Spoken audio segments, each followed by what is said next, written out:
आज हम डिस्कस करेंगे मोल अवधारणा के बारे में, मोल कॉन्सेप्ट के बारे में। तो मोल क्या है? किसी पदार्थ की मात्रा का मात्रक होता है।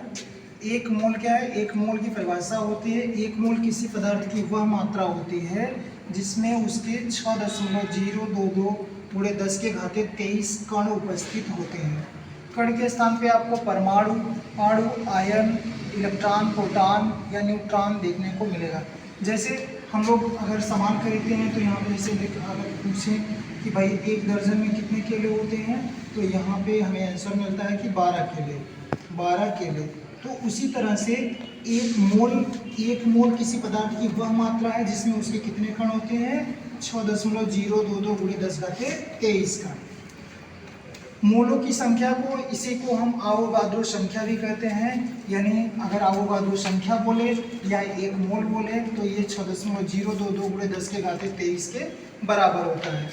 मोलों की संख्या को ज्ञात करने के लिए हमारे पास फार्मूले हैं। यहाँ पे तो पहला फार्मूला क्या है? मोलों की संख्या बराबर दिए गए कणों की संख्या और 6.022 गुणे 10 की घाते 23 से डिवाइड करेंगे तो हमें मोलों की संख्या प्राप्त होगी।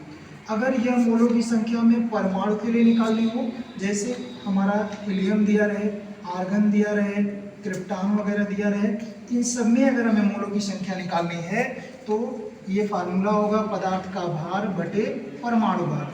लेकिन हम जब किसी अणु की बात करें यानी जैसे हमने लिखा कार्बन डाइऑक्साइड हो गया, हमारा H2O हो गया, NH3 हो गया, या हम यहाँ NH4Cl, कोई भी अणु रहेगा, अगर हमें उसमें मोलों की संख्या ज्ञात करनी है तो पदार्थ का भार ग्राम में बटे अणु भार।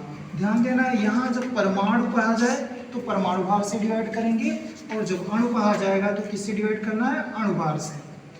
ठीक है, अब इसके हम दो न्यूमेरिकल कर लेते हैं। यहाँ पे पहला क्वेश्चन है 52 ग्राम हीलियम में मोलों की संख्या ज्ञात करिए। हीलियम, अब हीलियम किस अवस्था में है? परमाणु अवस्था में।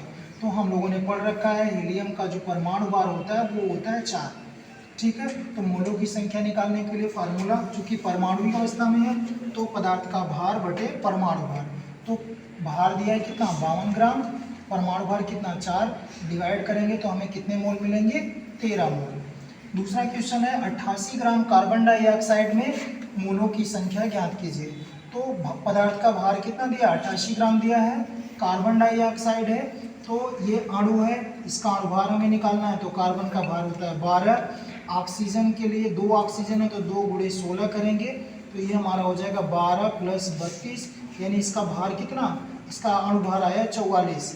तो जब हम मोलों की संख्या निकालना है तो इसके अणुभार में हम 44 से भाग देंगे तो हमें मोलों की संख्या कितनी मिलेगी?